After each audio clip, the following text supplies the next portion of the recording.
Monsieur le Président de la Conférence Générale, Madame la Directrice Générale de l'UNESCO, Excellences, ministres et ambassadeurs. Mon pays, Haïti, et l'UNESCO entretiennent une relation particulière en matière d'éducation. En effet, c'est Haïti qui a accueilli la première expérience de l'UNESCO en éducation de base en 1947 dans deux communautés locales, Marbial et Lafon. Dans cette communauté, on se souvient aujourd'hui encore de cette expérience.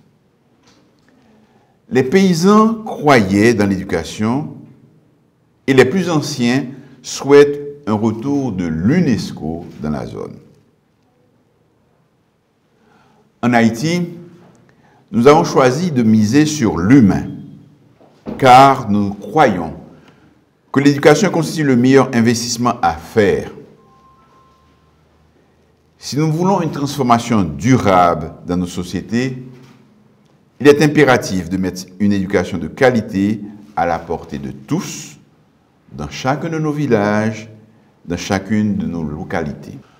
Pour son 75e anniversaire, l'UNESCO nous réunit à un moment où l'humanité fait face à de grands défis dans les domaines de l'éducation.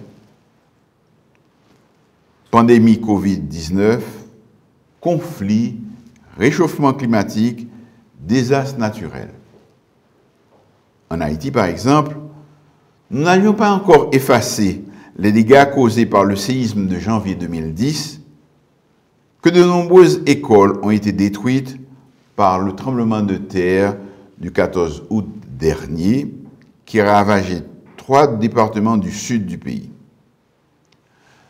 La rentrée scolaire a été réalisée dans des conditions précaires pour les enfants de ces régions.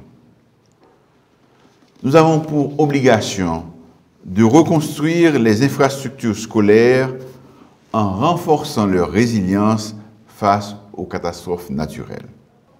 Cette 41e conférence générale est une occasion historique pour mettre le radar sur les freins à une éducation de qualité pour tous qui conduisent à la réussite des ODD 4.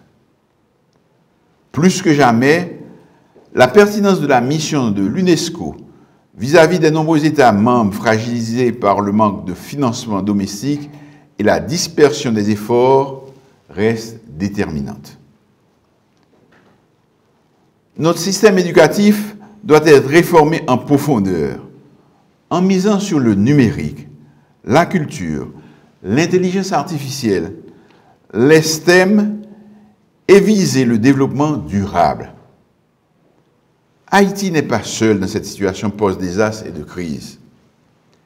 J'en appelle solennellement au gouvernement ici présent à investir massivement dans l'éducation et à soutenir surtout les pays, États insulaires en développement et les PMA.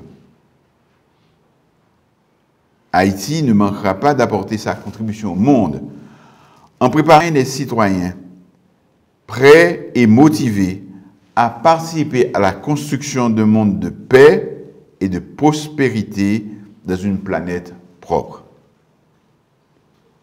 Nos milliers d'enseignants et de directeurs d'écoles, de responsables universitaires, prendront connaissance du rapport sur le futur de l'éducation et de ses initiatives mondiales pour réinventer la manière dont le savoir et l'apprentissage peuvent façonner l'avenir de l'humanité et de la planète. Permettez-moi de réaffirmer que le futur d'Haïti, tout comme le futur de la planète, se joue aujourd'hui dans les salles de classe.